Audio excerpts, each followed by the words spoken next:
नमस्कार, जय शिवराय, जय शंभूराजे.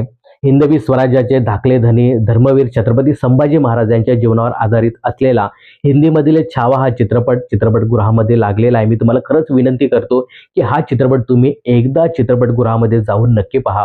कारण आपल्या राजाचा, आपल्या धाकल्या धनाचा पराक्रम, शौर्य, कर्तृत्व, नेतृत्व, सामर्थ्य आणि देश आणि धर्मासाठी कसं बलिदान द्यावं याची सुरेख मांडणी या चित्रपटामध्ये खूप छान पद्धतीने केली आहे. खरं तर आपलं महाराष्ट्राचं, मराठी माणसाचं दुर्दैव्य आहे की आपल्याला, मराठी माणसाला, महाराष्ट्राला, हिंदुस्थानाला किंवा जगाला हिंदवी स्वराज्याचे संस्थापक छत्रपती शिवाजी महाराज यांचं पराक्रम, त्यांचं कर्तृत्व, त्यांचं सामर्थ्य, नेतृत्व माहिती आहे. परंतु त्यांच्याच सारखा पराक्रमी त्यांचा मुलगा, त्यांचा छावा छत्रपती संभाजी महाराजांविषयी जास्त माहिती नाही. आणि या चित्रपटामध्ये सुद्धा संभाजी महाराजांचा इतिहास, त्यांचा पराक्रम, त्यांचं नेतृत्व, सामर्थ्य आणि त्यांचं बलिदान खूप छान पद्धतीने दाखवण्यात आलंय.